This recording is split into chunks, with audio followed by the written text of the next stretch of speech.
सजनों की चलगढ़ के बीच में हुए मेनपाल महाराज, और प्रजा मौज उड़ाया करती वो करे धर्म का राज।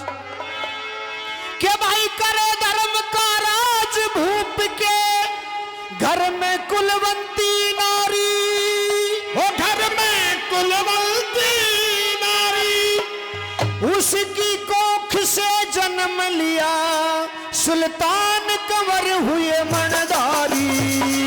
उसकी कोख से जन्म लिया सुल्तान कंवर हुए मनधारी, सुल्तान कंवर हुए मनधारी, सुल्तान कंवर हुए मनधारी। 12 साल की उम्र हुई जब क्या हृदय में ज्ञान हुआ, हो जब क्या हृदय में ज्ञान हुआ, कुछ बच्चों के संग लगा खेलने वो कुबद करे शैतान हुआ। बच्चों के संग लगा खेलने कुबद करे शैतान हुआ, कुबद करे शैतान हुआ, कुबद करे शैतान हुआ। मारे खींच गुलेल निशाना वो फोड़े बंटे और झारी, वो फोड़े बंटे और झारी। राजा के पास रिपोर्ट गई जब तंग हो गई बनियारी। राजा के पास रिपोर्ट गई जब तंग हो गई बनिहारी, तंग हो गई बनिहारी, तंग हो गई बनिहारी। राजा मेनपाल ने यह हुक्म दिया खजाने से खर्चा ले जाओ, खजाने से खर्चा ले जाओ। मेरे लाल को कुछ भी कहूं नहीं पित्तल के बर्तन बनवाओ। कुछ भी कहूं नहीं, पीतल के बर्तन बनवाओ, पीतल के बर्तन बनवाओ, पीतल के बर्तन बनवाओ। अब हुक्म मुताबिक सारी नगरी में और पित्तल के बर्तन आए हैं, पीतल के बर्तन आए हैं। उधर कंवर ने लोहे के सरतीर कमान बनाए हैं। कंवर ने लोहे के सब तीर कमान बनाए हैं, तीर कमान बनाए, तीर कमान बनाए हैं। वो नगर निवासी फिर दोबारा अब लेकर के फरियाद गए, वो लेकर के फरियाद गए। गुरुदेवी सिंह की नगरी थी वो ग्राम नौरंगाबाद गए। देवी सिंह की नगरी थी वो गाँव नौरंगाबाद गए, बाद गए, गाँव नौरंगाबाद गए। सजनों, एक किचलगढ़ नाम का शहर है और उस किचलगढ़ के अंदर एक राजा, जिस राजा का नाम था मेनपाल महाराज। राजा मेनपाल की शादी को लगभग 30 साल का समय हो गया लेकिन कोई संतान नहीं हुई। तो संतान के लालच में ममता के अंदर फंस करके राजा ने दूसरी शादी कर ली। पहले वाली जो रानी थी उस रानी को दुहाग दे दिया और एक शादी और कर ली, लेकिन उस भगवान की मर्जी उस दूसरी रानी को भी कोई संतान नहीं हुई। एक रोज सुबह सुबह राजा मेनपाल अपने हाथी पर सवार होकर के शहर के अंदर घूम रहा था और एक गलियारे के अंदर एक मेहतर की वाल्मीकि की लड़की जो झाड़ू निकाल रही थी, वो वाल्मीकि की लड़की राजा को देख करके अपना मुख फेर लिया और मुंह फेर के खड़ी होगी। राजा नजदीक गया, हाथी से नीचे उतरा और लड़की के सामने जाके कहने लगा, बेटी एक बात बता, तूने मेरे को देख करके मुंह क्यों फेर लिया? लड़की हाथ जोड़ के बोली, महाराज रहने दो। बोला नहीं बेटी बताना पड़ेगा। नहीं महाराज मैं बताऊंगी, आप मारोगे। राजा बोले बेटी मारने का तो सवाल ही नहीं है, तू तो मेरी बेटी है, न्यू बताता ना, मन देख के मुंह क्यों फेर लिया? लड़की हाथ जोड़ के बोली, महाराज मैं तो आपको देख करके मुंह न्यू फेर लिया, न्यू सुनिया करा कि सुबह सुबह निपुत्री या इंसान का दर्शन हो जा तो शाम तक रोटी नहीं मिले, भोजन नहीं मिलता। राजा कहने लगा यह बात कहने लगे महाराज। हाँ, राजा उसी जगह से वापस आ जाता है और अपने खजांची को कह करके जितना भी वाल्मीकि समाज था, जितने भी महत्र समाज था, उस सारे समाज के लिए अपने खजाने से हलवा पूरी खीर का इंतजाम करवाया और कहने लगा कि मैं देखता हूं कि निपुत्री इंसान के दर्शन करने से भोजन क्यों नहीं मिलता। आज लड़की अकेली नहीं बल्कि पूरा समाज मेरे खजाने की ओर से खीर हलवा पूरी का भोजन करो। सारा समाज इकट्ठा होगा और सारा समाज इकट्ठा हो गया। वो बढ़िया भोजन देखा, सारे समाज ने एक सलाह करी कि भाई भगवान की कृपा से आज ये राजा की तरफ से बढ़िया भोजन मिला है तो उस परमात्मा के नाम का एक भोग लगा दो। तो सबने मिलकर के एक भोग लगा दिया, धूप कर दिया। एक काग बड़ा बदमाश था, उठा के वो धूप वाला पतंगार एक छान पे धर दिया, आग लग गई, सारी बस्ती में आग लग गई। और जब आग लग गई तो वो रोटी के ना अच्छी लगे, हलवा किसने भावे?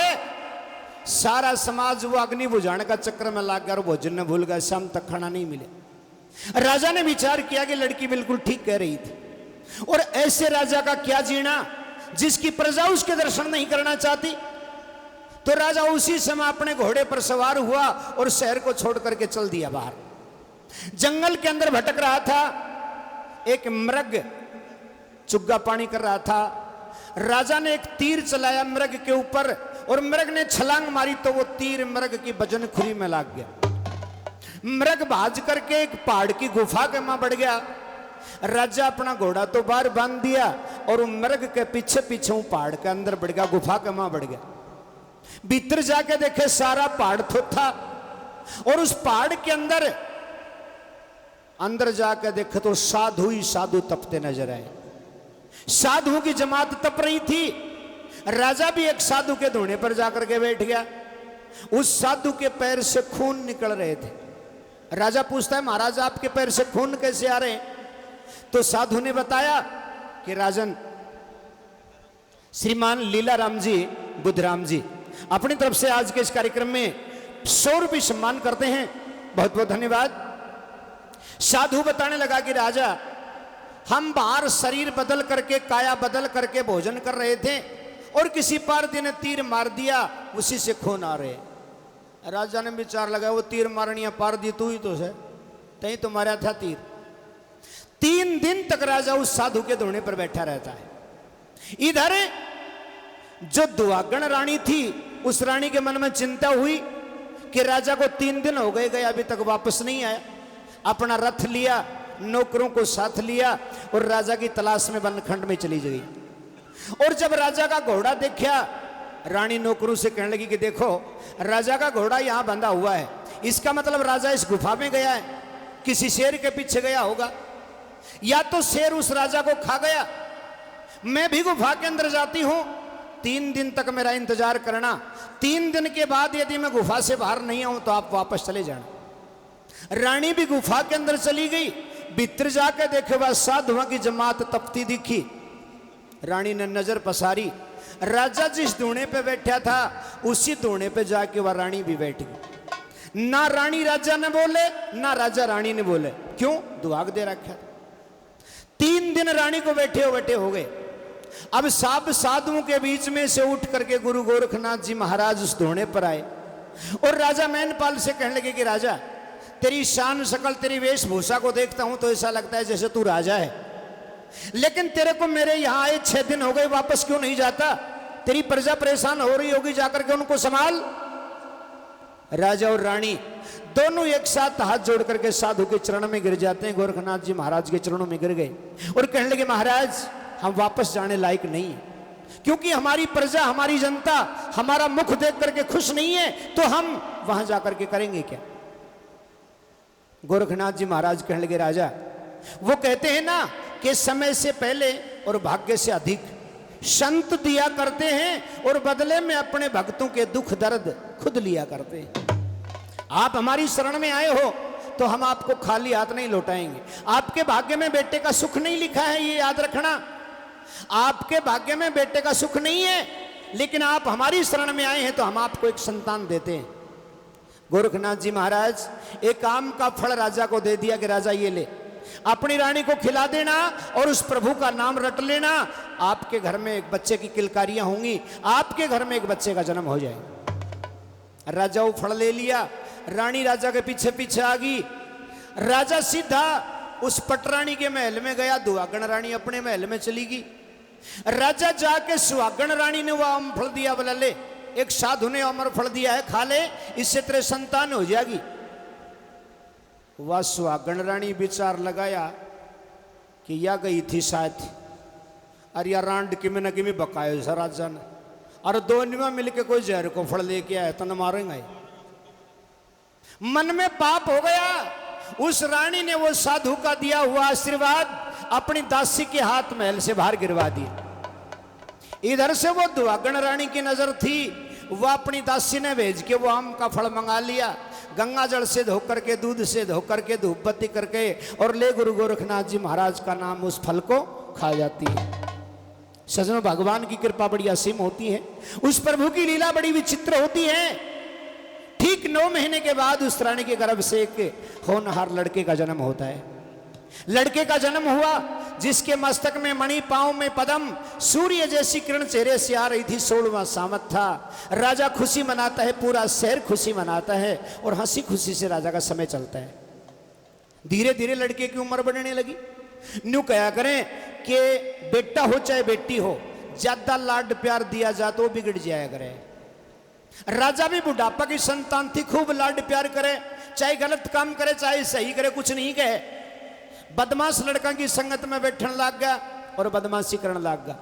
बदमाशी भी के करे, गुलेल बना रखी, गुलेल बना ली, पणगट पे जाके खड़ा हो जा, और कोई भी पणियारी पानी भर के चल ले, पीछा सुके गुलेल की कांकरी मार दे।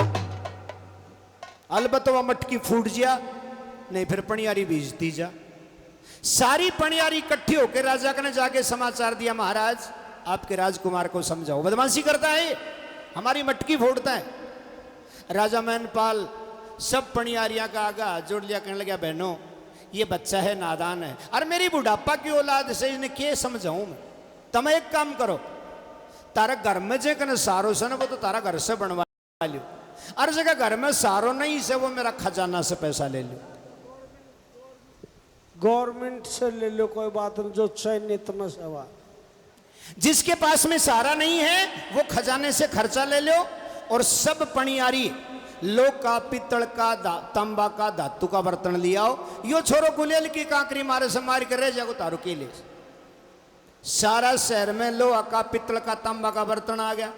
एक पणियारी पानी भर के चल ली और सुल्तान ने गैल से गुलेल की कांकरी मारी। अरे वाह, पित्तल की टोकनी के गुलेल से फुटे, कोई नहीं फूटी।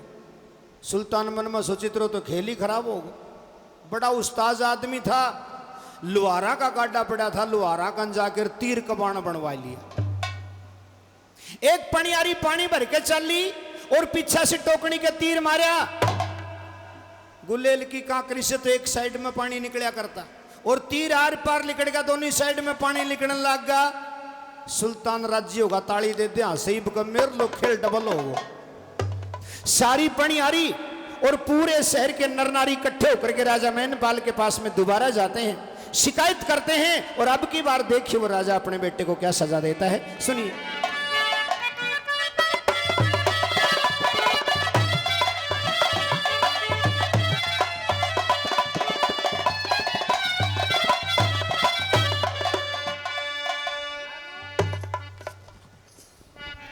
घेर पर जा करने गई पुकार,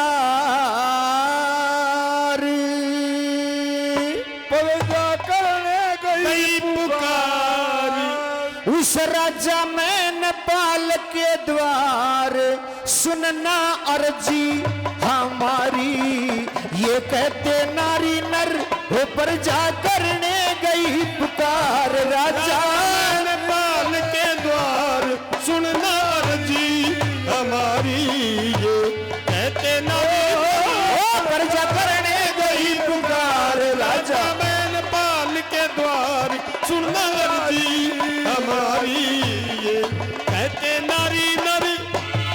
वो पहले भी कहा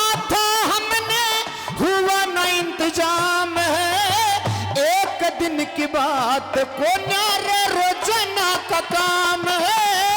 पहले भी कहा था हमने, हुआ ना इंतजाम है।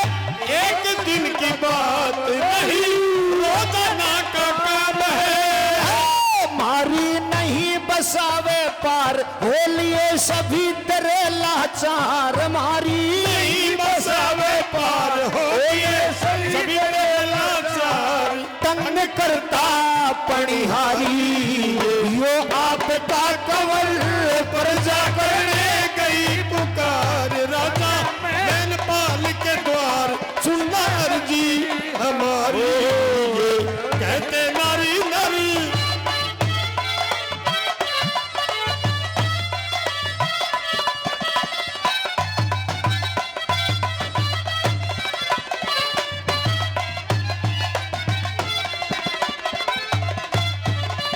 और महाराज जो आपने कहा था हमने वो काम भी कर देखा, लेकिन यो आपका लड़का आपसे और हमारे से होशियार है। कैसे? और आपके कहने से बर्तन पीतल के बनवाए रे, वो भी बारी पड़ी नहीं फोड़ के गिराए रे। कहने से बर्तन पीतल के बनवाए, वो भी पार पड़ी नहीं, फोड़ के गिराए। दिन में एक नहीं कई बार, देता खींच गेलते मार। दिन में एक नहीं कई बार, देता खींच गए तलवार। थोड़े बंटे और झारी ले आ, लोहे के सर और कर्जा करने गई पुकार। राजा मैनपाल के द्वार, सुनना अर्जी हमारी। ये कहते नारी नल, राजा मैनपाल के द्वार, सुनना अर्जी हमारी। ये कहते नारी नल,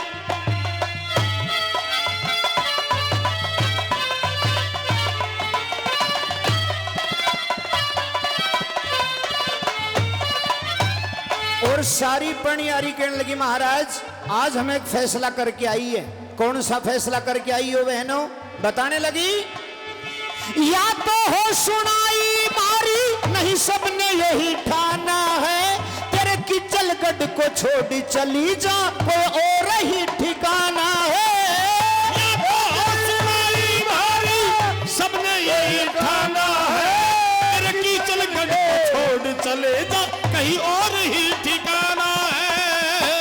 दुख सुख कर्मों के अनुसार लेंगे कहीं भी उम्र गुजार। दुख सुख कर्मों के अनुसार लेंगे कहीं भी उम्र गुजार। लेकिन जिंदगी ये सारी नहीं आएंगे इधर, ऊपर जा करने गई पुकार। राजा पाल के द्वार, सुनना हमारी।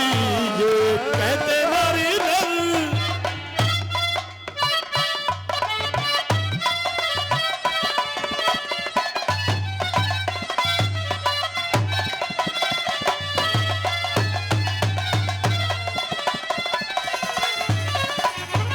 ओ गिरवर सिंह जी, ओ देवी सिंह जी कहा करे थे, धूप तो न्याकारी है, करेगा इंसाफ प्रजा पूत से भी प्यारी है। देवी सिंह जी कहा करे थे, करेगा इंसाफ प्रजा पूत से भी प्यारी है। गाना हो खांडे की धार, कहता गिरवर सिंह पवार। गाना हो खाने की धार, कहता गिरवर सिंह पवार। इनकी कविता करारी नहीं गावते मगर, लेके पहला पहला प्यार करके आंखों में खुमार। जादू नगरी से आया है कोई जादूगर। सजनों सभी पणियारियां जोड़ के कहने लगी कि महाराज या तो हो सुनाई मारी, नहीं सबने यही ठाना है। तेरे किचलगढ़ को छोड़ चली जा, कोई और ही ठिकाना है। दुख सुख कर्मों के अनुसार लेंगे कहीं भी उम्र गुजार, लेकिन जिंदगी ये सारी नहीं आएंगे इधर। या तो आपके राजकुमार को समझा दो या फिर हमें इस शहर से जाने की इजाजत दे दो। राजा परेशान हो गया और दोबारा सभा के अंदर खड़ा होकर के सब पणिहारियों से हाथ जोड़ के माफी मांगता, कहने लगा, बहनों आज तक मेरे बेटे ने आपको परेशान किया, इसके लिए तो मैं माफी चाहता हूं और आप सभी से एक वादा करता हूं कि आज के बाद मेरा बेटा सुल्तान किसी भी पणिहारी को परेशान नहीं करेगा। सारी प्रजा अपने राजा पर विश्वास करती है। प्रजा वापस चली गई। इधर राजा मैनपाल अपने मंत्री को बुलाया और कहने लगा, मंत्री इस लड़के ने नाक में दम कर दिया, सारी पणिहारियां ने परेशान कर दी, इस लड़के को एक सजा दे। क्या सजा देनी है महाराज? एक काम कर, एक तांबे का बोर्ड लिया, उस तांबे के बोर्ड के ऊपर मैं बताता हूं एक छोटी सी सजा इस लड़के को देंगे और उस छोटी सी सजा से इसका दिमाग ठिकाना आ जाएगा और यह बदमाशी करना छोड़ दे। राजा अपने मंत्री को कहता है, क्या सजा दिलवाता है अपने उस बच्चे को, 12 साल के मासूम को? न्यू बोला, एक नहीं कई बार सुना जा, एक नहीं कई बार सुना जा, हेरे एक नहीं कई बार सुना जा, ए जबर उलाना ओटा। और सजा क्या देनी है? लिखो कमर के नाम मंत्री रे 12 रोज दिसोटा दिसोटा। एक नहीं कई बार सुना जा, जबर उलाना ओटा। लिखो कमर के नाम मंत्री 12 रोज दिसोटा हो दिसोटा।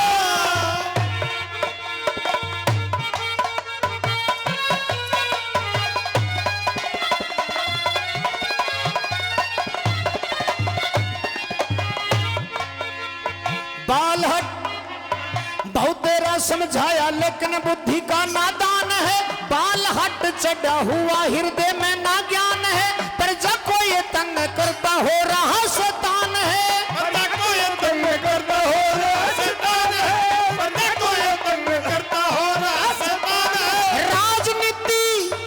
राजनीति बतलाती है राजा का जो काम हो, दुख सुख सारे पूछने का प्रजा में इंतजाम हो, आप चाहे दुख भोगे पर जनता ने आराम हो, आप चाहे दुख भोगे पर प्रजा ने आराम हो, आप चाहे दुख भोगे पर प्रजा ने आराम हो। मेरी प्रजा के दुख दूर करूं, प्रजा के दुख दूर करूं, मन लाभ रहो चाहे टोटा, राजवंश पोशाक तार चाहे लेना पड़े जो तारे। एक ही कई बार सुना जा, जबर उलाना ओटा। लिखो कमर के नाम मंत्री 12 साल दिसोटा दिसोटा। ये जो माता बहन जान की जल्दी कर रही है, इनसे एक निवेदन है कि सिर्फ 10 मिनट रुको। जब इतनी देर बैठ ली तो 10 मिनट में क्यों हड़ी भारी को मैं घर उठे ही पाऊंगा। 10 मिनट रुक जाओ, प्रसाद लेकर के जाना, प्रसाद तैयारी है। सिर्फ 10 मिनट में प्रसाद आपको मिल जाएगा, क्योंकि मंदिर में आई हो तो प्रसाद के बगैर नहीं जाना चाहिए, प्रसाद लेकर के ही जाना। सरपंच साहब श्रीमान गजराज जी अपनी तरफ से आज के इस कार्यक्रम में 100 रुपये सम्मान करते हैं, बहुत बहुत धन्यवाद। हवलदार साहब लालचंद जी सनोप श्री जस्सू, वो भी अपनी तरफ से आज के इस कार्यक्रम में 100 रुपये सम्मान करते हैं, बहुत बहुत धन्यवाद। मेरे ख्याल से यह कथा जो चालू कर दी ना, यानी कि समझ में को नहीं जाना, उठ के चाल पड़ी। हो सकती एक छोटा सा काम और कर। कौन सा?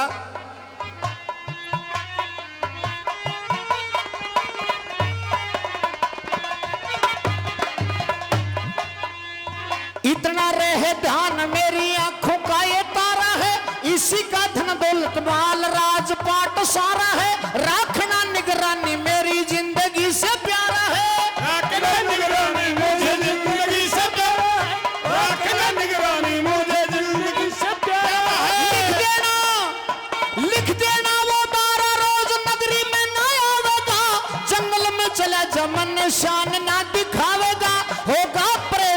जब आप मान जावेगा, होगा परेशान जब आप मान जावेगा, होगा परेशान जब आप मान जावेगा।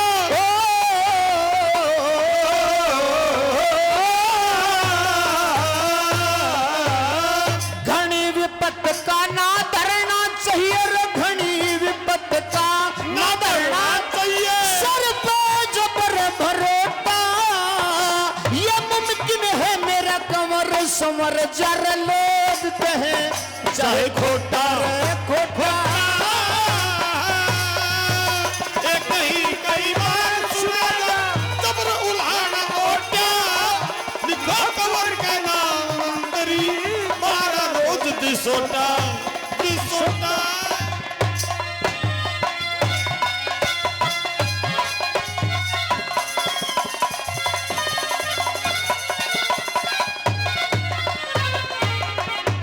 इतनी बात बता करके राजा तो वापस अपने महल में चला गया। इधर वो मंत्री तांबा का बोर्ड ले आया और उस बोर्ड पे लिखना शुरू किया। क्या लिखता है?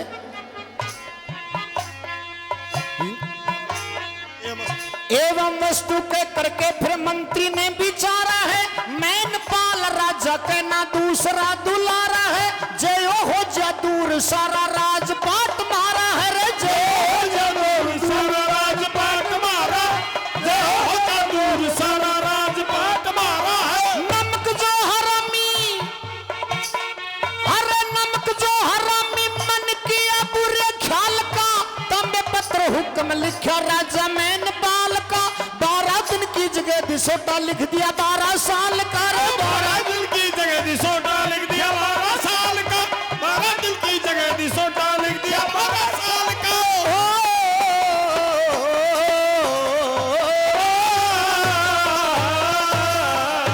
धर्म कर्म ने तो छोड़ दिया, धर्म कर्म ने छोड़ दिया, लिया पकड़े पाप का चोटा, और कहे राव से गलती में तकदीर हमारा खोटा रे खोटा। कई बार सुना था जबर उल्हाना भगवान का नाम मंदरी, मारा रोज दिसोटा दिसोटा।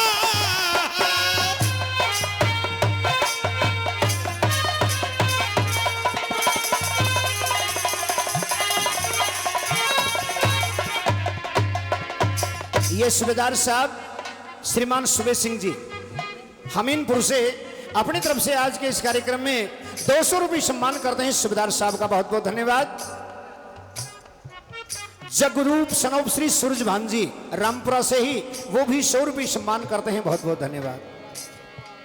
बोर्ड लगा दिया, अब सुल्तान आता है उस कचेड़ी के अंदर, बोर्ड पड़ता है, लौट के सुल्तान आया सामने, जब ध्यान हो गया किसने के ये माया रस्ती, सोच के हैरान हो गया, नीचे कदम नीचे रह गया क्या मेरे भगवान हो गया, नीचे कदम नीचे रहेगा क्या मेरे भगवान हो गया, नीचे कदम नीचे रहेगा क्या मेरे भगवान हो गया। गावड़ियों की कदर घटा दी, घर घर में गावड़िया हो गए, एक ढोलक एक पेटी लेके व्यर्था मुंह बावड़िया हो गए, बोलन तक का ख्याल को ना छंद बनावड़िया हो गए, बोलन तक का ख्याल को ना छंद बनावड़िए हो गए, बोलन तक का ख्याल को ना छंद बनावड़िए हो गए। ये जितने कवि कविता करते गिरवर सिंह सबसे छोटा, और हारी रहे कविता लिखते रहे जब जब लावे जोटा। छोटा एक नहीं कई बार सुना था जबर उल्हाना कबर के नाम मंदरी, मारा रोज दिसोटा दिसोटा। नमक जो हरामी, नमक जो हरामी मन किया बुरे ख्याल का, तांबे के बोर्ड पर हुक्म लिख दिया राजा मैनपाल का, और 12 दिन की जगह दिसोटा लिख दिया 12 साल का, 12 साल का दिसोटा लिख दिया। अब लौट के सुल्तान आया सामने, जब ध्यान हो गया किसने के ये माया रस्ती, सोच के हैरान हो गया, नीचे कदम नीचे रहेगा क्या मेरे भगवान हो गया। सुल्तान ने वो परवाना पढ़ा, विचार लगाया कि मेरा पिता मेरे को इतनी बड़ी सजा नहीं दे सकता, लेकिन ये बीच में किसी न किसी और तीसरे की कारगुजारी है। लेकिन दिसुट्टा मेरे पिता के नाम से लिखा हुआ है, तो ये दिसुट्टा मेरे को मानना ही पड़ेगा। सजनों, वो सुल्तान उसी समय उसी कचड़ी से वापस चल देता है दिसोटे के अंदर और किचलगढ़ की सीमा से बाहर हो जाता है। चौथी सुनाओ इसकी, चौथी कली सुनाओ इसकी, चौथी कली सुनाओ इसकी। ध्यान में को नहीं आई थी कि लौट के सुल्तान आया, सामने जब ध्यान हो गया, किसने कही माया रसदी सोच के हैरान हो गया, नीचे कदम नीचे रह गया, क्या मेरे भगवान हो गया। गावड़ियों की कदर घटा दी, घर घर में गावड़ियां हो गए, एक ढोलक एक पेटी लेके वृथमो बावड़ियां हो गए, बोलन तक का ख्याल नहीं वो छंद बनावड़ियां हो गए।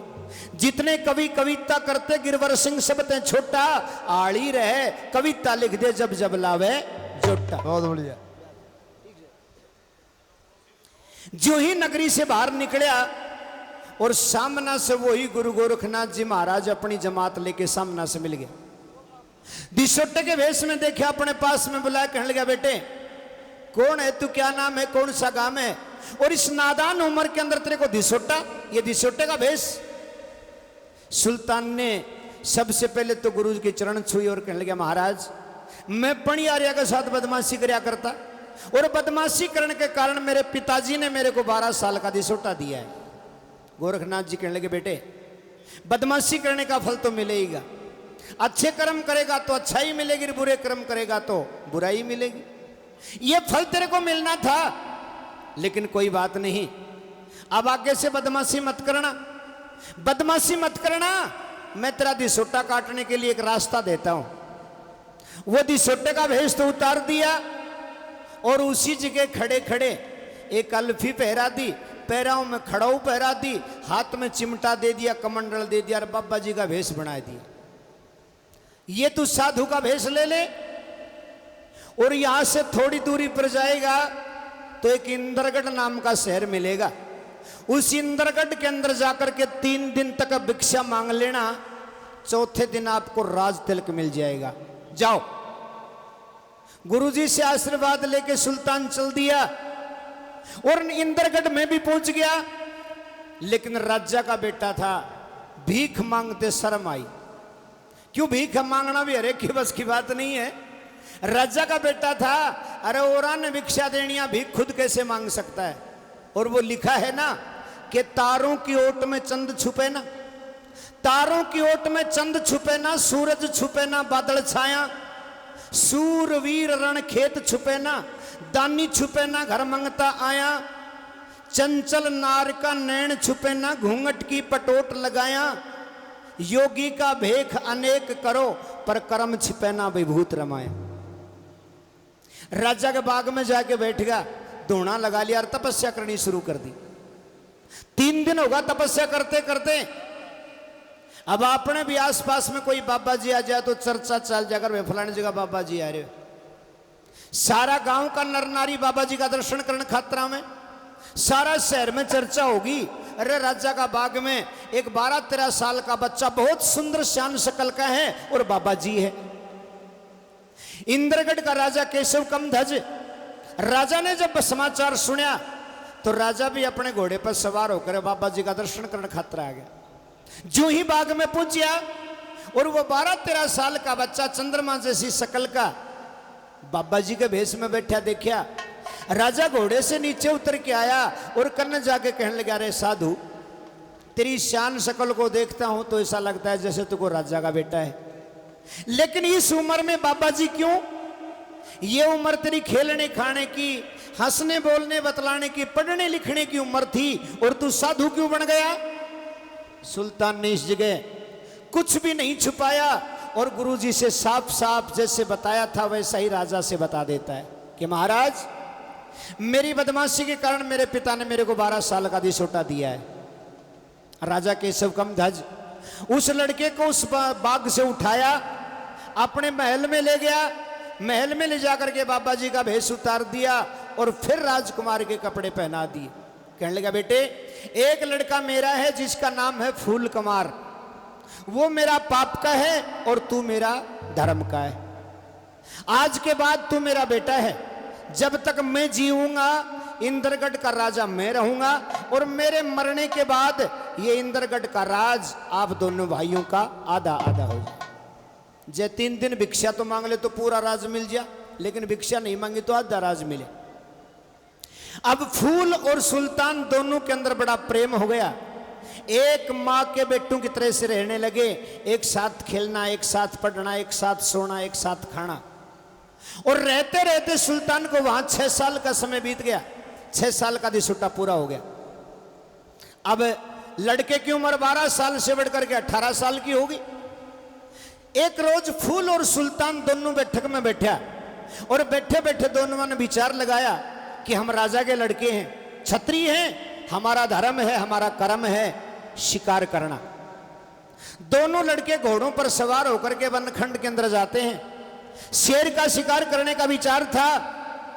अब देखिए वनखंड में उन लड़कों के साथ में शिकार तो नहीं हुई, बाकी एक बहुत बड़ी घटना घटती है। वो क्या घटना घटती है और लड़कों के साथ में क्या होता है, सुनिए एक बात के साथ।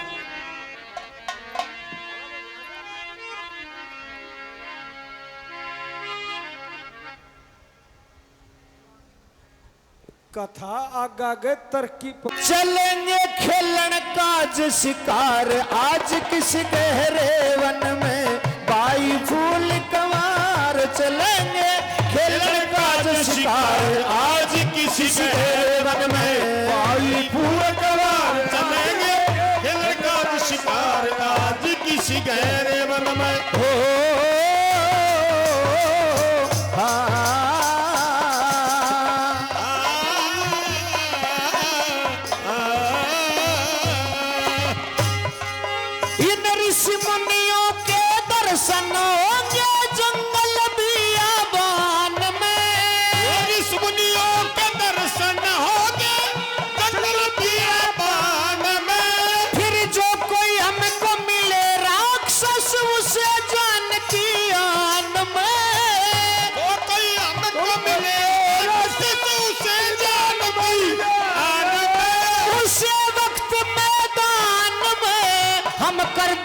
संहार, तीर मारेंगे तन में, भाई फूल कवार। चलेंगे खेलन काज शिकार आज किसी गहरे वन में, भाई फूल कवार। चलेंगे खेलन काज शिकार आज किसी गहरे वन में।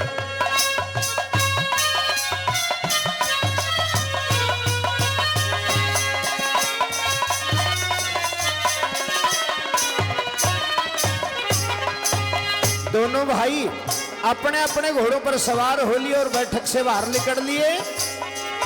इतनी कह के दोनों ने फिर सरपट घोड़े दौड़ाए,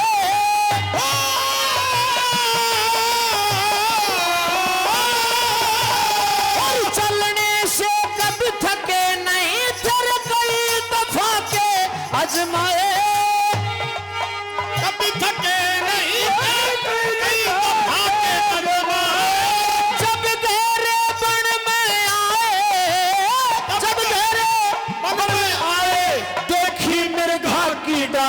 चले थे मस्त हो मन में, भाई फूल कवार। चलेंगे खेलन काज शिकार आज किसी गहरे वन में। आज किसी गहरे वन में।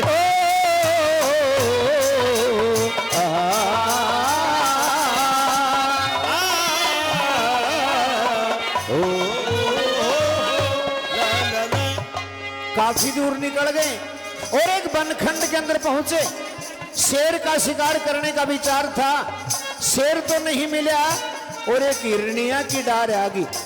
उस हिरनिया की डार ने देखी, उन हिरनिया के मां एक हिरनी ऐसी जो सबसे न्यारी दिखे, सबसे सुंदर दिखे। उस अकेली हिरनी को देख करके दोनों ने विचार लगाया, बांध निशाना मारेंगे फूल कवार कहे वाणी।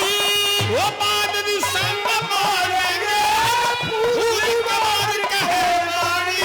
हम दोनों ने लिए तीर ताड़ पर ना होती कभी मनमानी। दोनों ने लिए तीर ताड़ पर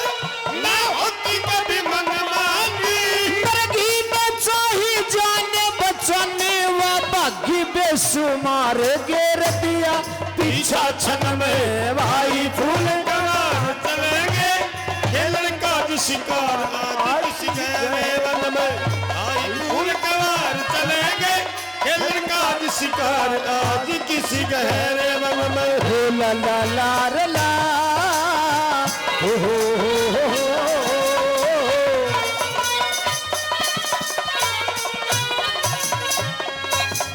सजनों दोनों लड़कों ने वो जो अलग हिरणी दिखे थी उसके पीछे अपना घोड़ा लगा दिया। आगे आगे हिरणी बाजे, पीछे पीछे घोड़ा बाजे, और चलते चलते चलते चलते वो हिरणी कहां पहुंची। अब यहाँ की कथा यहाँ पर छोड़ो और सभा कर ख्याल सुनो। यहाँ की कथा यहाँ पर छोड़ो और सभा कर ख्याल सुनो। श्री गिरवर सिंह कह केड़ा गढ़ में मग की बेटी नहल सुनो। श्री गिरवर सिंह कह केड़ा गढ़ में मग की बेटी नहल सुनो। लई सखी बुला तत्काल सुनो, लई सखी बुला तत्काल सुनो। था तीजों का त्योहार बहार छाई गुलशन में। साइकिल वाले मन है बैठा ले अड्डे तक ले चाल भाई की सवारी लई। चलते चलते वो हिरणी केड़ागढ़ के पास पहुंचती है और केड़ागढ़ के बाहर जनाना बाग, उस केड़ागढ़ के राजा मग महाराज की लड़की जिसका नाम था निहालदे, वो लड़की निहालदे अपनी सखी सहेलियों को साथ लेती है और कहने लगी बहनों सावन का महीना है, तीज का त्योहार है, चलो बाग में झूल करके आती है। अपनी सखियों को लेकर के बाग में आती है और इधर से वो हिरणी घोड़ों का आगे दौड़ती दौड़ती उस केड़ागढ़ के जनाने बाग में छलांग लगागी। सुल्तान का घोड़ा भी उस हिरणी के पीछे पीछे बाग में छलांग लगा गया, लेकिन फूल का जो घोड़ा था वो कि मेरी ढाल कमजोर था, बाहर नहीं रह गया, कूद नहीं सका। सुल्तान बाग के भीतर गया, सब सखी आप का झुल्ला पे चढ़ रही। जब जनाने बाग में मर्द ने देखा, परदेसी ने देखा, तो सखिया अपना अपना झूला पर से उतर उतर के कोई बंगला में बढ़ गई, कोई बिड़ा में बढ़ गई, कोई डंडा कूद के घर बाज गई, डर गई सकी। लेकिन वह राजा की लड़की और उनके साथ एक छोरी और उनको झूलो चढ़ रहे हो शिखर में। क्यों ये झूला झूले ना जना शिखर में चढ़ाने को एक बहुत बड़ो कारण हुआ। मार मार के पिंग, मार मार के पिंग झूला ने शिखर में चढ़ा देंगी। क्यों? सासू को नाक तोड़ने का चक्कर में। हाँ, झूलो शिखर में चढ़ जा, आगे जाके पत्ता तोड़ के लाएंगे, कहेंगे यो तेरी सासू को नाक तोड़ लियो। पहले तो पत्तों तोड़ा करती, तो सा चलो नाक तोड़। यह भी सही है। और छोटी को ने नाक ने जड़ से पाड़े, चाहे सड़क कोई भरियोड़ो, फिर नाक में शंट कोना हो। लड़की पिंग मार मार के शिखर में चढ़ा रखा झूला, और जब सुल्तान का घोड़ा आगा के निकला, झूला की फेट लगी और झूला उठे रुक गया। सुल्तान राजा की लड़की निहालदे और वो तीसरी लड़की उधो, तीनों एक जगह हो जाते हैं। इंद्र भगवान बारिश शुरू कर देता है। सुल्तान के पास ढाल थी, तीनों के ऊपर ढाल कर ली। अब लड़का सुल्तान उस राजा की लड़की निहालदे से एक सवाल पूछता है,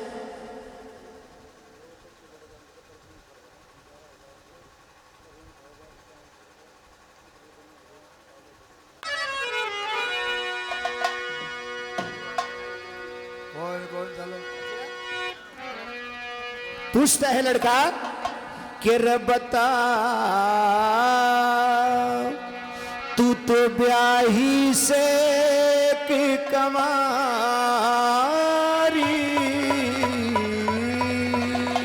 ब्याही से के कवारी।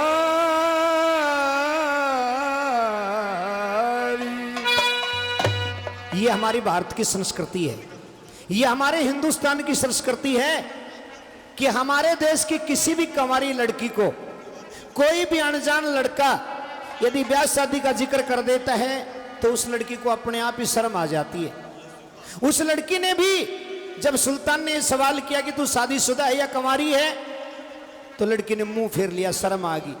विदेश की लड़की शर्म कौन करे, ये तो अपना भारतालियां की खासियत से। जब लड़की ने शर्मा करके नजर नीची कर ली, मुंह फेर लिया, तो सुल्तान ने कहा, और सर में छोड़ के खोल बताते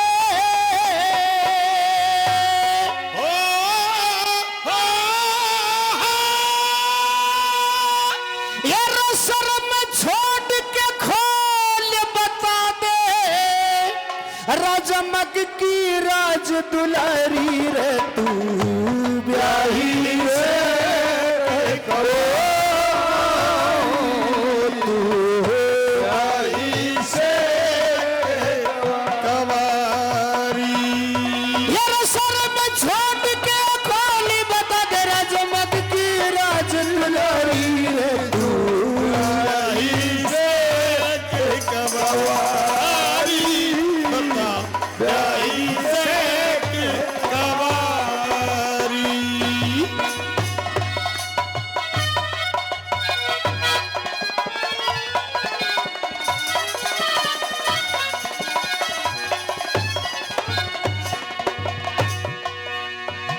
लड़के ने कहा कि लड़की आप शर्माओ मत, मैं भी खानदान घर का बेटा हूं, ऐरा गहरा नहीं हूं। इस बाग के अंदर मजबूरी में आ गया, लेकिन पूछ लिया तो शर्म मत करो, बताओ। लड़की ने मुंह फेर रखा था और मुंह फेरे फेरे ही एक सवाल का जवाब दिया। कहने लगी, सुनो के पूछोगे राजकुंवर में रहती हूँ बाबुल के घर में, अब तक हुई ना सगाई, अब तक हुई ना सगाई। छतरी कोई वीर मिला ना, ऐसा कोई रणधीर मिला ना, जिसके संग जा ब्याही, जिसके संग जा ब्याही। एक मैनपाल का लाल हाल सुन, मैनपाल का लाल हाल सुन, लाचारी लाचारी ब्याही से कवारी, बता ब्याही से कवारी।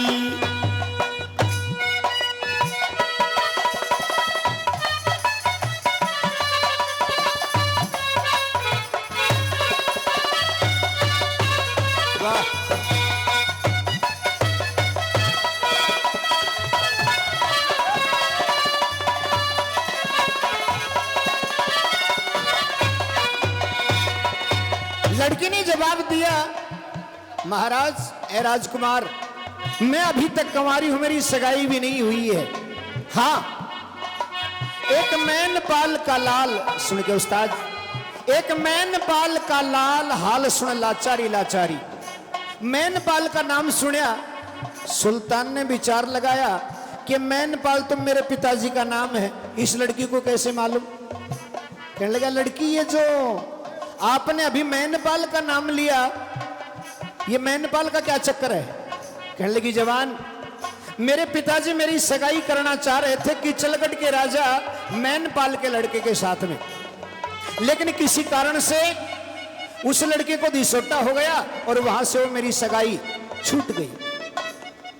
सुल्तान ने विचार लगाया, रे तो तेरे खातिर बैठी है कि तो तेरे साथ सगाई होने वाली थी, लेकिन संजोग ये भगवान अपने आप मिलाता है, नहीं बताता है कि मैं कौन हूं। साफ साफ बताओ, बेचीदा मत कहो बोल के, भेद बताओ साफ खोल के, नहीं रो समझ में आया, हो नहीं समझ में आया, मैं दूंगा सारी लाचारी, जो मैं असली छत्रधारी,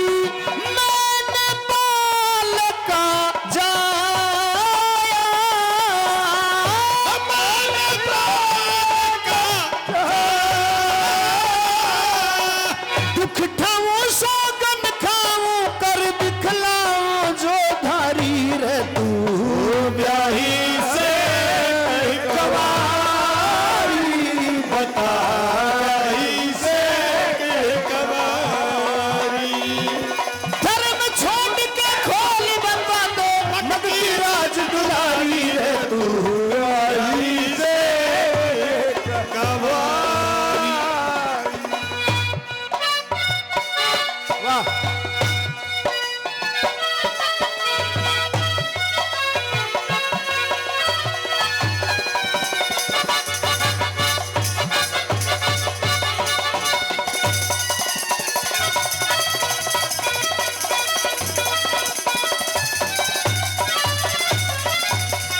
कहने लगा लड़की, यदि उस मैनपाल के लड़के के साथ में तेरी सगाई नहीं हो सकी, क्यों? कहने लगे उस लड़के को किसी कारण से दिसोटा हो गया था, तो तेरे पिता को और कहीं तेरा रिश्ता करना चाहिए था, कंवारी थोड़े रखेंगे। नालदे कहने लगी जवान, बस वो रिश्ता छूट गया और मेरा तकदीर फूट गया, अब मेरी शादी नहीं हो सकती। कहने लगे क्यों नहीं हो सकती? अब तो मेरे पिताजी ने मेरी शादी की एक शर्त लगा दी। क्या शर्त लगा रखी है? कहने लगी बताती हूँ, सुनिए। ए सखीरी मैं तो प्रेम दीवानी दर्द न जाने रे भाई, प्रेम दीवानी दर्द न जाने को। कहने लगी सुनिए, अब दिखे ना सुनाई देना, पहले सा दिखाई देना, हिम्मत वारी मजबूती, हिम्मत और मजबूती, मुझको मांग समझ दाने की, सामर्थ है किसमें बहने की, खत्म हुई रजपूती, वो खत्म हुई रजपूती, जो बांध निशाना मार दे दाना, बांध निशाना मार दे दाना, या बहना शर्त हमारी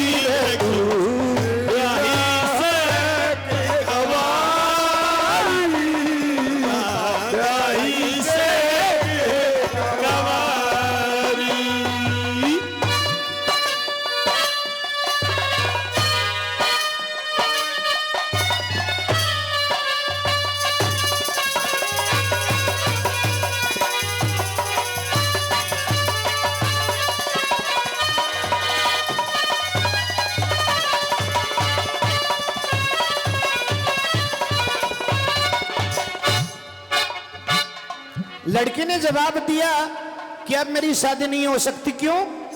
कि दिखे ना सुनाई देना, पहले सा दिखाई देना, हिम्मत और मजबूती, मुझको मांग समझदारने की, सामर्थ है किसमें बयाने की, खत्म हुई रजपूती। मेरी तरफ के सब रजपूत खत्म हो गए। यदि कोई रजपूत जिंदा होता है तो मैं कंवारी नहीं रहती। सुल्तान कहने लगा लड़की जवान को लगाम दे, तूने कैसे कह दिया कि छत्री खत्म हो गए? मामला क्या है, साफ खोल करके बता। कहने लगी देखिए, हमारे इस केड़ागढ़ शहर के अंदर एक मकनासुर नाम का राक्षस रहता है दाना, और रोजाना शहर का एक आदमी खाता है। रोजाना शहर से एक आदमी उस दाने की भेंट में जाता है। मेरे पिताजी ने शर्त रखी है कि जो भी छत्री, जो भी वीर इस राक्षस को मारेगा वो मेरे साथ में शादी करेगा। अब इस राक्षस को कोई मार नहीं सकता और मेरी शादी हो नहीं सकती, इसलिए कहते हैं कि राजपूत सब खत्म हो गए। सुल्तान को बड़ा गुस्सा आया, बड़ा क्रोध आया, और सुल्तान ने अपने हाथ से अंगूठी निकाली और लड़की नालदे की तरफ बढ़ाई। बोला ये अंगूठी पकड़। नालदे बोली क्या करूं अंगूठी को? ये अंगूठी को क्या करूं? या दानो मार देगी क्या अंगूठी? बोले अंगूठी दाना नहीं मारेगी, लेकिन मैं जो कह रहा हूं वो सुन। मेरी वोड का जिक्र चला के कह दिए तेरे घर पे जाके, सुन लेंगे राजा सुन लेंगे करके पूरी शर्त तुम्हारी, नई पुरानी ये तर्जे सारी, हमने कविता गानी, हम कविता गिरवर सिंह झटपट कथ तेरी, गिरवर सिंह झटपट कथ तेरी, फिटिया वेले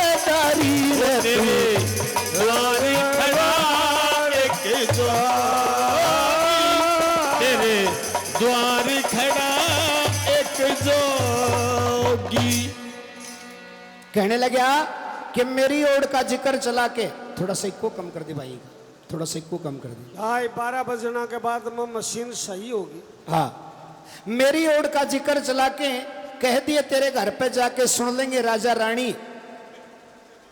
निहालदेव अंगूठी तो ले ली, कहने लगे अंगूठी भी दे दूंगी, माता पिता को भी बता दूंगी, लेकिन ये बताइए आप कौन हैं?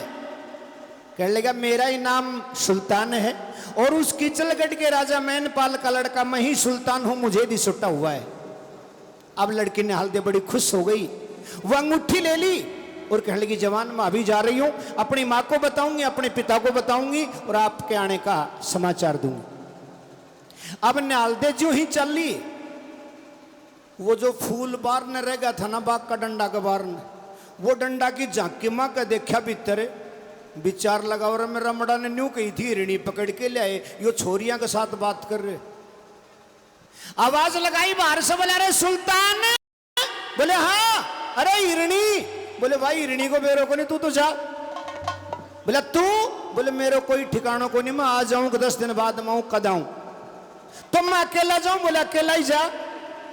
फूल कहने लगा ठीक है भाई, 12 कोस की दूरी पे लाकर मेरे साथ इतना बड़ा धोखा कर दिया, मैं अकेला जा रहा हूं, लेकिन याद रखिए इस बात को। इतनी कह के फूल वापस चल पड़ा, लेकिन फूल मन ही मन में एक गांठ लगा ली कि आज ये सुल्तान अपने साथ में इतना बड़ा धोखा करे ना, तो कदे मौका लगेगा तो इसके साथ में भी शायद धोखा मैं करूंगा। फूल वापस आ गया और इधर वो लड़की बाग से चल करके अपने घर पे जाती है, लेकिन निहालदेव घर पे पहुंची उससे पहले ही उसकी साथ की जो सखिया थी, वो साथ की छोरिया ने जाके निहालदेव की माँ ने बका दी। बोले ताई तू तो न्यू कहा करे थी ना, मेरी निहालदेव तो दूध की दोई, क्या बात होगी? बोले आज तेरी बेटी ने हम खुद देख के आई। और इसी बीच ये 100 रुपये श्रीमान लालचंद जी मेट अपनी तरफ से 100 रुपये सम्मान करते हैं। 50 रुपये श्रीमान धर्मपाल जी छोटे लाल जी, वो भी 50 रुपये सम्मान करते हैं, धन्यवाद। और ये 200 रुपये निर्मल शर्मा अपनी तरफ से आज के इस कार्यक्रम में 200 रुपये सम्मान करते हैं। और निर्मल शर्मा की ओर से ही 18,000 रुपये जो सुबह झांकी का कार्यक्रम होगा, उस झांकी के कार्यक्रम के लिए 18,000 रुपये निर्मला शर्मा की ओर से दिए गए हैं। भाई 11,000 के लिए ताली है तो 18,000 के लिए क्यों नहीं? एक बार जोरदार तालियां हो जाएं। बहुत बहुत धन्यवाद, बहुत बहुत धन्यवाद। निहालदेव की मां कहने लगी कि आगा नाता ने बहुत दिन होगा मेरी आंखों में धूल झोंकता। कहने लगी मां के बात?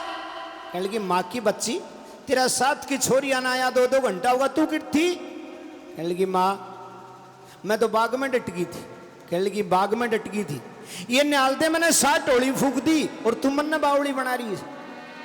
कहने लगी नहीं मां, मैं पागल नहीं बना रही हूं तेरे को। कैसे?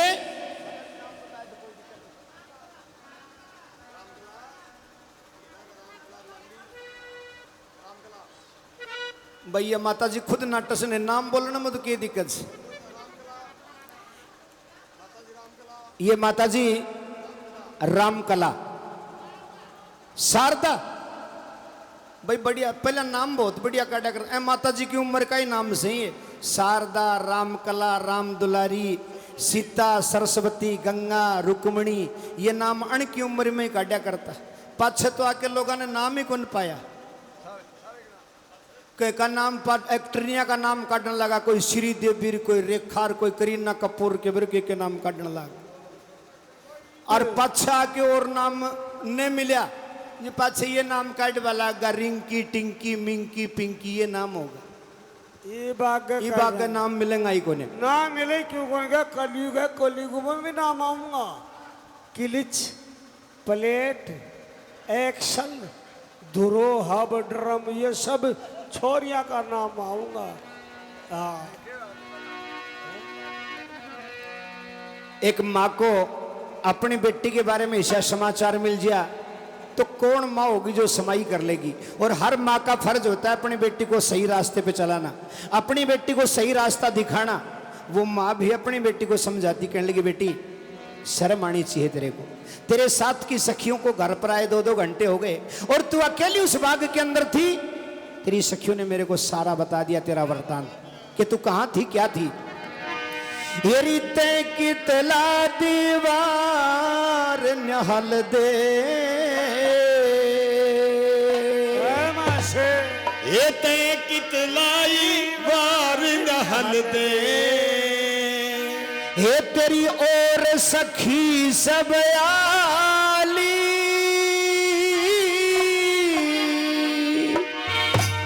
ये ते कितलाई वार नहल दे तेरी और सखी सब आली। वरे 2 घंटे हुई बात देखते कहाँ रही रचंडाली ते कितला दीवार नहल दे और सखी सब आली। 2 घंटे हुई बात देखते कहाँ रही चंडाली हुए वार नहल दे और सखी सब आली।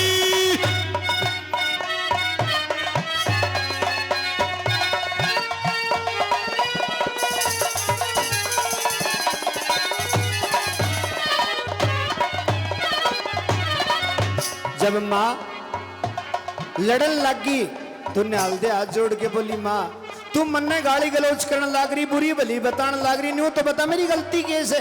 अच्छा मन ने पूछ रही से तेरी सखियों ने सब कुछ बता दिया तेरी सखियों तैं सुन पाई तू तो एक दिन कर दे मुंह काला एक दिन कर दे मुंह काला एक परदेसी ते बात करे से इस ते बढ़ के चारा इसते बढ़ के चाला। ये कौन दुष्ट था वो घोड़ेवाला जिस पे तेनी तटगाली ये ते कितलाई वार नहल दे और सखी सब आली। 2 घंटे हुई बात देखते कहाँ रही चंडाली ये कितलाई वार नहल दे और सखी सब हाँ भाई। आली। ओ, ओ,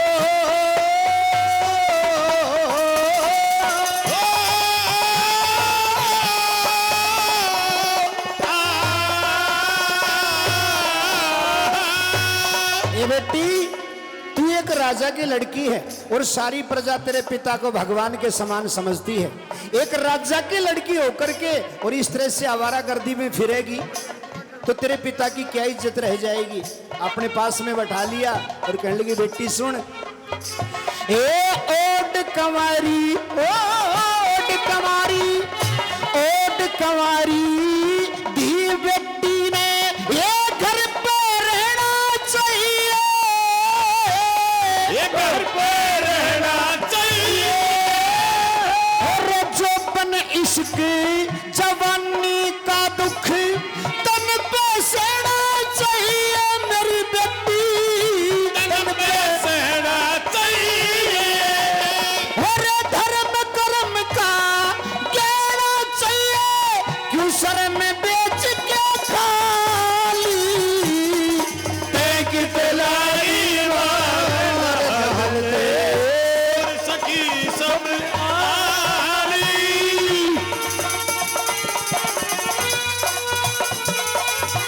कहाँ रही चंडाली ते कितलाई वार नहल दे और सखी सब आली।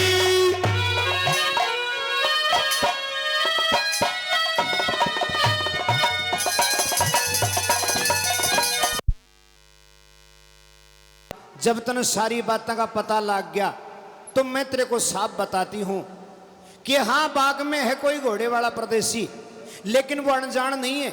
वो वही लड़का है जिसके साथ में आप मेरी सगाई करना चाह रहे थे। कौन? कीचलगढ़ के राजा मैनपाल का लड़का है, सुल्तान उसका नाम है, और वो अभी भी बाग में ही है।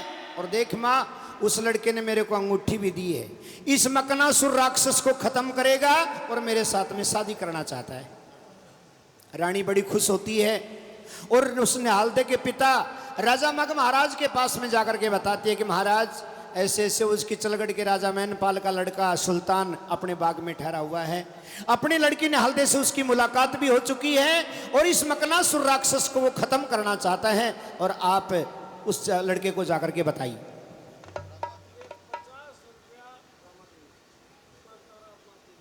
ये मातेश्वरी रामा देवी अपनी तरफ से वो भी आज के इस कार्यक्रम में 50 रुपये सम्मान करती हैं। बहुत बहुत धन्यवाद, बहुत बहुत धन्यवाद। सजनों, रानी राजा से कहती है और वो निहालदे का पिता अपने महल से चल करके बाग में उस सुल्तान के पास में गया और जाकर के उस सुल्तान से बताता है कि बेटे भाई ब्याह तो बनेगा उनको, या तो मैंने बेरो ब्याह तो बनेगा। क्यों बातचीत चलने लगी, एक राजस्थान को एक हरियाणा को, एक चाय की दुकान। उस लड़के सुल्तान को क्या समझाता है, देखिए वो राक्षस को खत्म कर सकता है या नहीं कर सकता है। निहालदे सुल्तान की शादी होती है या नहीं होती है, और शादी हो भी जाती हो तो निहालदे सुल्तान को खत्म करती है या क्या कुछ होता है, आपको बताएंगे बाद में।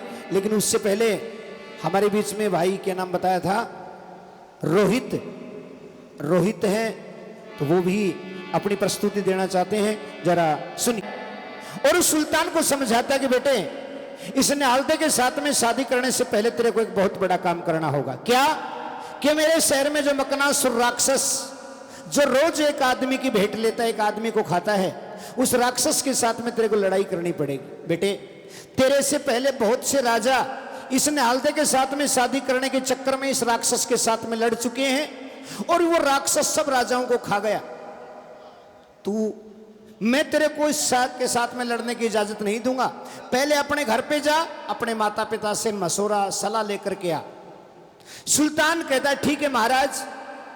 वापस इंद्रगढ़ में आता है और अपने धर्म के पिता राजा केशव कमधल से कहता कि पिताजी, उस केड़ागढ़ के राजा मग महाराज की लड़की जो निहालदे है उसके साथ में शादी करना चाहता हूं।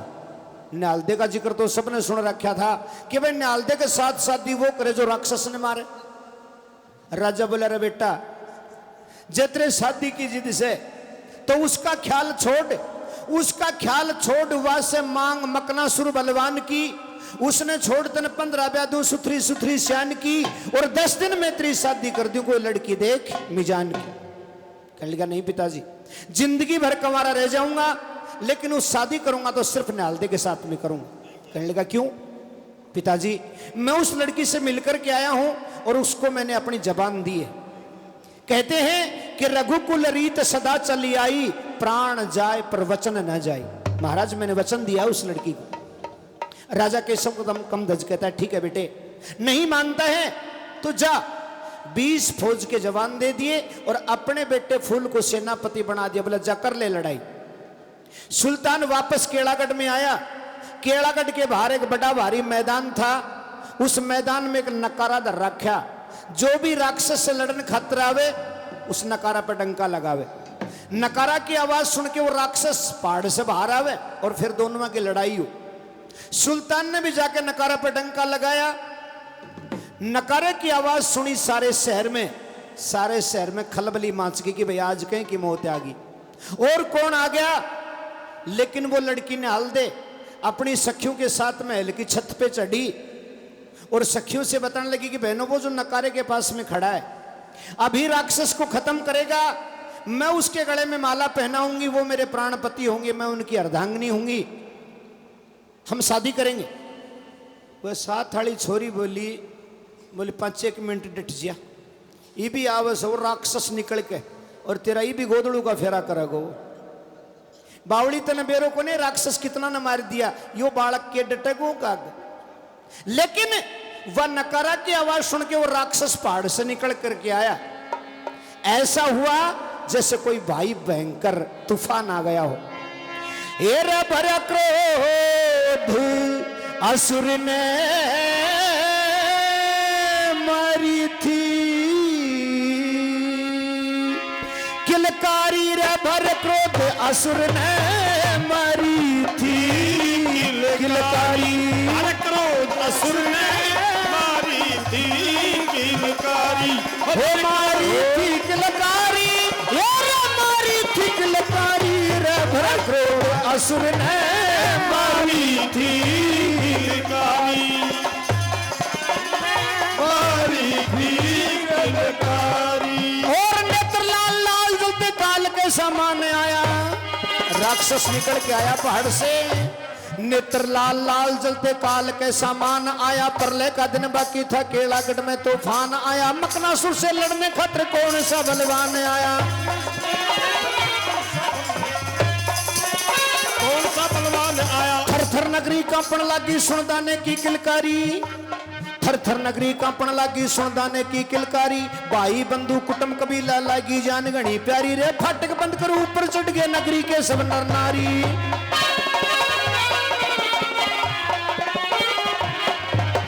खैर करे भगवान आज तो, खैर करे भगवान आज तो, क्या बड़ी मुसीबत भारी रे भर क्रोध असुर ने मारी थी। किलकारी हो भर क्रोध असुर ने मारी थी। किलकारी राक्षस पहाड़ से बाहर आ गया। इधर सुल्तान अपनी सेना लिए खड़ा है, उधर से राक्षस दौड़ झपट करके आता है। लेकिन जो सुल्तान के पीछे सेना खड़ी थी और सेना का जो सेनापति था फूल, उनके दिमाग में एक बात आई कि ऊं दिन सुल्तान भी तो अपने साथ धोखो करो थो, आज बदलो निकाल ले। मन के मर्द गणे देखे प्रच्छिदे मर्द मैदान के। मन के मर्द गणे देखे प्रच्छिदे मर्द मैदान के। राजपूत दिखे थे जो राजपूती की शान के रे। सबने भगी बेटी साथ रहे ना सुल्तान के।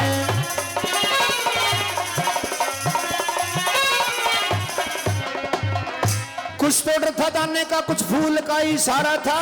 कुछ तो डर था दाने का कुछ फूल का इशारा था। उल्टा लश्कर जो की तू फिर इंद्रगढ़ पधारा था रे। खाली था मैदान पीछे कंवर ने निहारा था।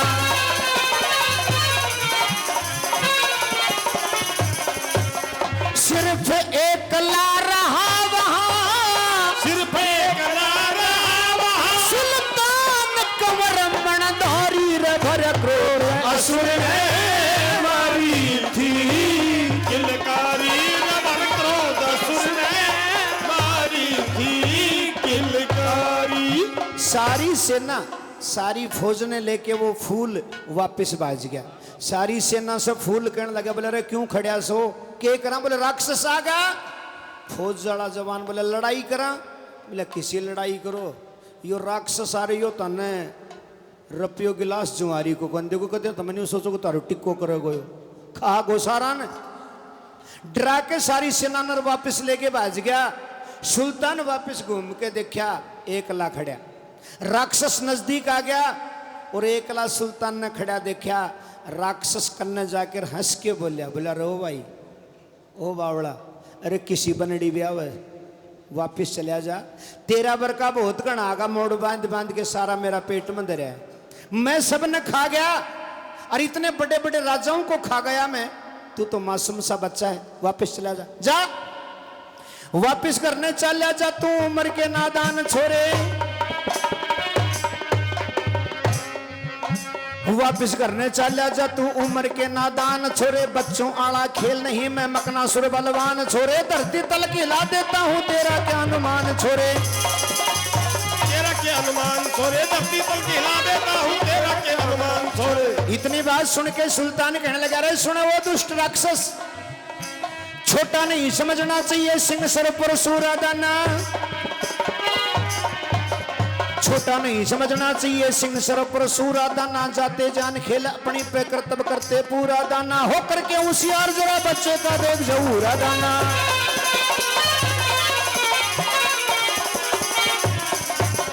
और पहले कर लिया वारा दुष्ट को, पहले कर लिया वारा दुष्ट करे मरने की तैयारी। भर क्रोध असुर ने मारी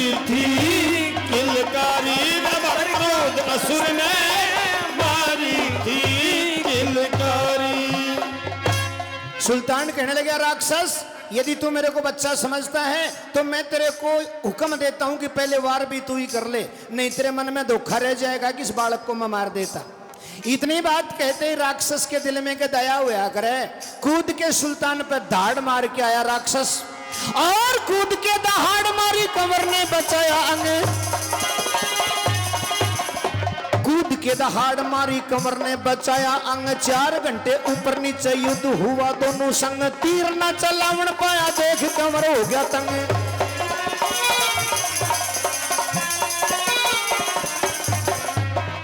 भाई ऊपर दाना पड़ा देख मन के मां विचार किया। सुल्तान नीचे आ गया, राक्षस ऊपर आ गया, क्यों राक्षस भारी था, सुल्तान शरीर का हल्का था। ऊपर दाना पड़ा देख मन के मां विचार किया, फुर्ती करके कंवर ने फिर हाथ में कटार लिया, नीचे से कटार मार ऐसे दाना मार दिया, ऐसे दाना मार दिया, नीचे से कटार मार ऐसे दाना मार दिया। गिरवर सिंह झटपट कथ तेरी रफिटिया वेले दाई असुर ने मारी थी किलकारी। राक्षस सुल्तान के ऊपर आ गया और सुल्तान ने नीचे दाब के राक्षस कहने लगा बोल के मुक्का में मारूं। सुल्तान बोला मेरी फिक्र छोड़ तू अपनी शुक्र मना। राक्षस बोला तू मेरे को मार नहीं सकता, तू बच्चा है, और दूसरी बात मेरी मौत तेरे हाथ में नहीं है। सुल्तान बोला तेरी मौत किसके हाथ में है? राक्षस बोला मेरे को 3 आदमी मार सकते हैं, 3 व्यक्ति मार सकते हैं। कौन?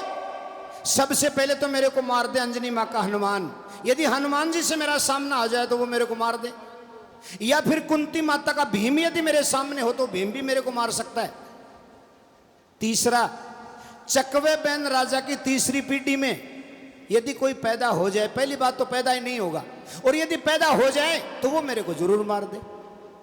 सुल्तान कहने लगा न्यू बता, चकवे बैन की तीसरी पीढ़ी में कोई तन मारणिया पैदा हो जा तो तन्ने के पता लगा कि यो तन मारणिया है।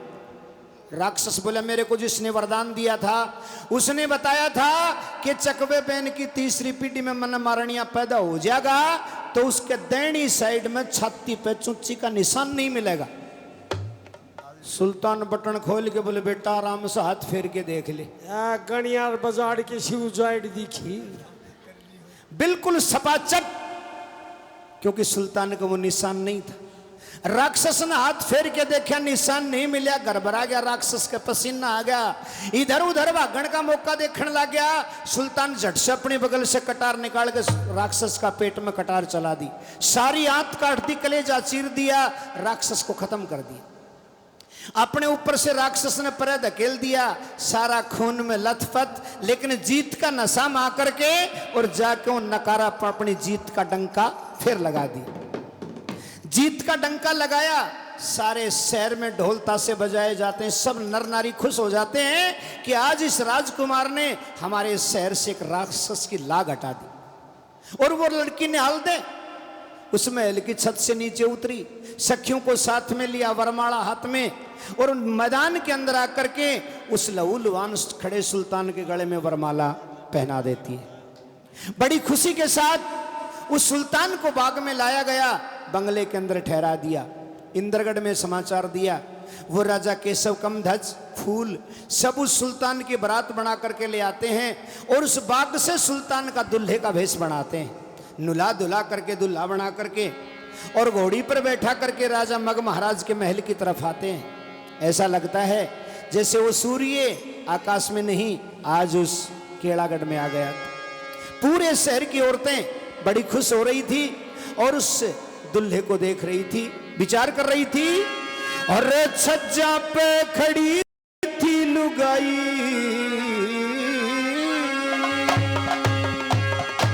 वो छज्जा पे खड़ी थी लुगाई, गलियार सारा भरया। अरे छज्जा पे खड़ी लुगाई, अरे बटाई कर बनड़े की, छज्जा पे खड़ी थी लुगाई, बटाई कर की, छज्जा पे खड़ी लुगाई, बटाई कर बनड़े की, छज्जा पे खड़ी लुगाई। अपने अपने मन के विचार सब सखी बताती हैं। कोई कुछ कह रही, कोई कुछ कह रही नहीं बोली। ये सुंदर से रासे बनड़े का, गोल गोल चेहरा से बनड़े का, से बनड़े का बेबे से बनड़े का,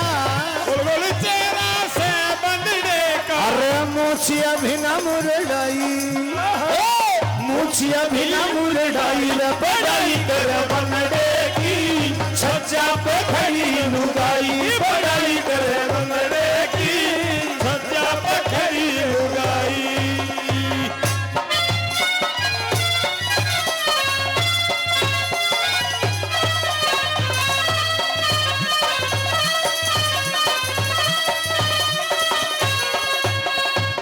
यो बनड़ा से फूल हजारा, और यो बनड़ा से फूल हजारा, बनड़ी की आंखों का तारा, हरि ने जोट मिलाई, ए हरि ने जोट मिलाई बड़ाई कर बनड़े की, छज्जा पे खड़ी लुगाई बड़ाई कर बनड़े की, छज्जा पे लुगाई।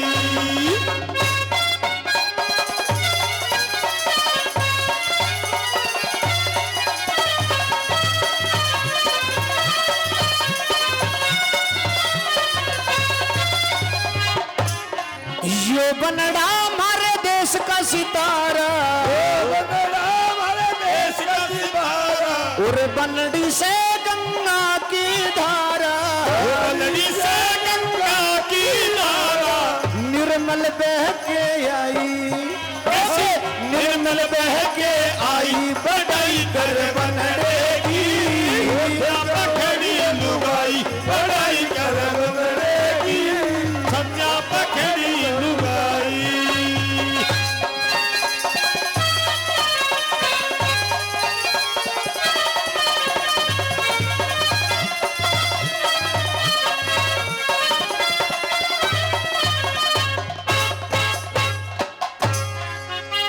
बड़े प्यार से उस राजा के महल में पहुंच जाते हैं। ब्राह्मण वेदी रचते हैं और वेद विधि के अनुसार उस सुल्तान और लड़की ने हल्दी के फेरे हो जाते हैं, शादी हो जाती है। अन फेरा कमाई भी कई बार भंग पड़ जाए। एक बाणियों को छोरो अच्छो मोटो और भुजिया खा खा के भूल रहे हो, मोटो छोरो सगाई भी कर दी, बयान खातर चला गया। मांडा के नीचे बैठा पंडित जी महाराज चूरी बाल के मंत्र बोलना शुरू कर रखा। ओम विश्वान देव शवतर दुर्तानी प्रास्वयद भद्रम तन्यास वेंकट मंडलाकारम व्यापत के इंचराचरम तस्पदम तस्मई श्री गुरुवे हे नमे ल्यावो कन्या को। बामण मंत्र के बोल के छोरी ने लिया हुआ है।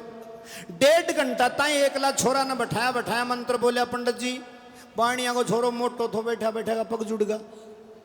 अब छोरो सोची 1.5 घंटा तो एकला ने बैठा के मंत्र बोले, अब 1.5 घंटा और लगाओगो।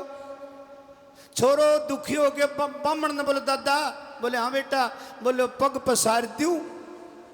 बामण बोले बेटिया काट मेरी दक्षिणा तो ले ले, बाजे बादशाह ही पसार दी, इतनी तावड़ लाग रही तेरे पग पसारण की। अरण फेरा कमाए बामण बड़ा लालच कर जाए, कहे अरे कोई मार लो तो नाराज हो कोने, और कोई पंडित जी बैठे हो तो नाराज मत हो जाए। ये बामण लालच में आ जाए। 3 जगह का फेरा ओट ली। कहने न्यू कदी तेरे बदरा लाग रही, तेरे इतनी टाइम पर फेरा होगा। एक जना ने बोले तेरे गोदड़ू का फेरा होगा 5 बजे। दूसरा ने बोले भाई बदरा लाग रही 11 बजे शुरू होगा, क्यों 5 बजे वाला का सल्टा 11 बजे पहुंच जाएगो। तीसरा ने एक लुहारा का बोले दादा मारा छोरी का फेरा करवाना है। बामण बोले भैया 3 बजे को मुहूर्त से 3 बजे जाके लुहारा का फेरा कराना शुरू कर दिया। छोरी ने छोरा ने खड़ा कर दिया, बोला फेरा ले लो भाई। अब वह तो फेरा लेने लाग गार, गर्मी की टेम थी, बामण की आंख लाग गई सोगो। पंडित जी सोगो रुपये 3 चक्कर काट के बैठ गया। वो लुहार बिरचिया बोलो दादा मारे बेर यो क्या करो, फेरा तो 7 में तो 3 ही फेरा करवाई, तो 3 चक्कर काट के बैठ गया। बामण आंख में सड़ के बोल रहे यार डटेगी तो 3 से भी डट जाएगी, नहीं 14 लिया को डटे ना। वेद विधि के अनुसार दोनों की शादी होगी। सुबह राजा मग महाराज उस अपनी लड़की निहालदे को दान दहेज दे करके दुल्हन के भेष में और बड़ी हंसी खुशी के साथ उस सुल्तान के साथ विदा कर दी। सजनों, यहां तक तो ये लड़की उस सुल्तान के लिए एक दुल्हन थी, लेकिन यहां से काली नागिन साबित हो जाती है। पग पग पर सुल्तान को डसना चाहती है। क्या कुछ होता है?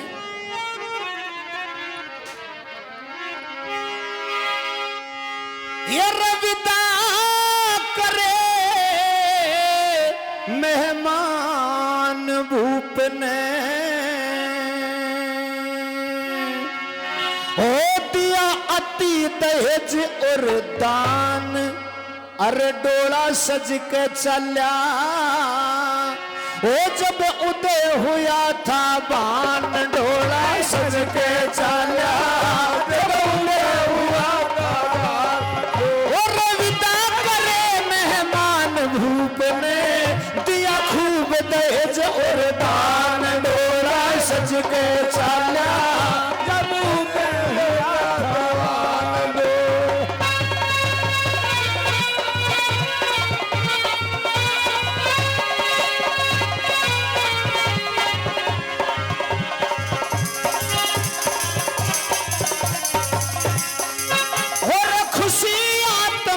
सबकी होरी ना किसी बात का डर था, ओ ना किसी बात का डर था।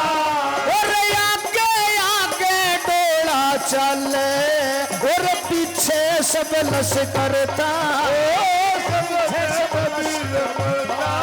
और पाई रुख में फूल कंवर था, दैनी रुख में सुल्तान कथा आगे की सारी, प्यारी सभा सुनो भर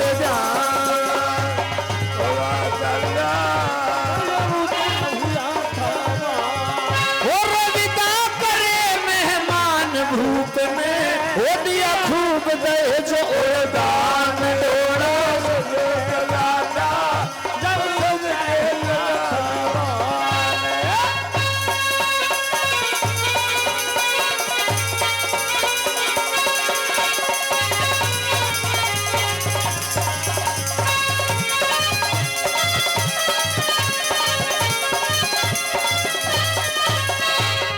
आपने जब कोई शादी करके ले आवा तो काकड़ में सीमा माँ के नारियल फोड़िया करा।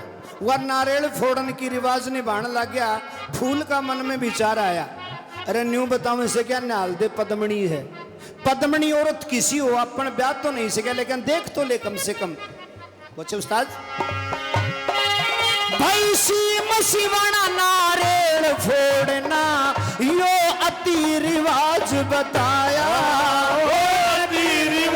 बताया। देखे भावी पर जिस ओढ़ फूल था, डोले का पर्दा ठाया, डोले का पर्दा ठाया। अरे पागल हो गया जी ललचाया, देखी वह चंद्रमाशी शान, इश्क का दौरा आ गया, दिल हो गया था बेईमान। भूतने दियाती दहेज और दान, डोला सज के चला जब उदय हुआ था बान।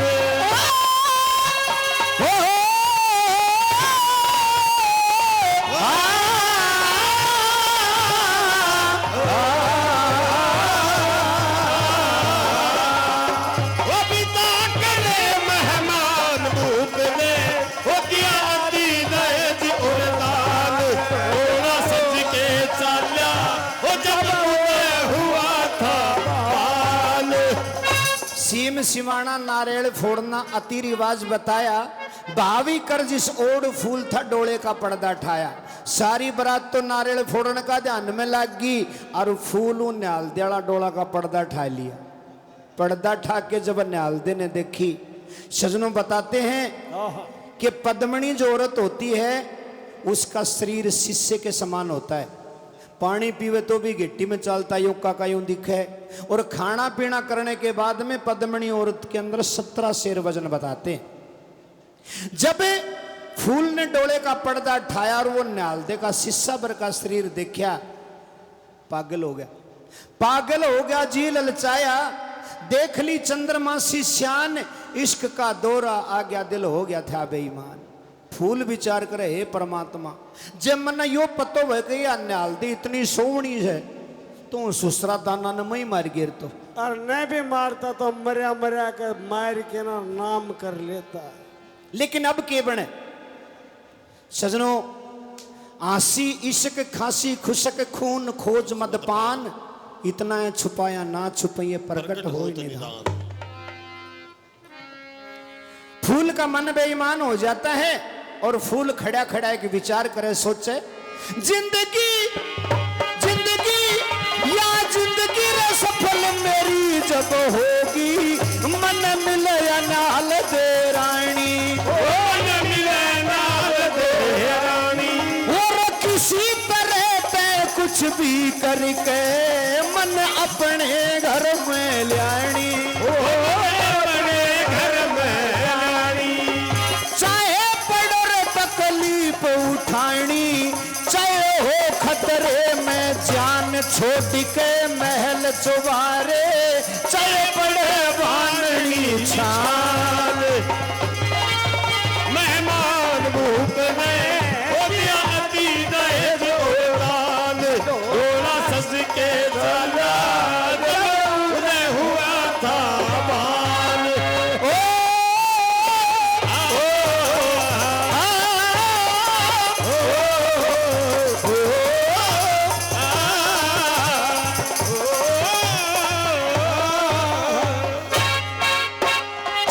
सो ख्यालों पज तेरे मन में, चल इंद्रगढ़ में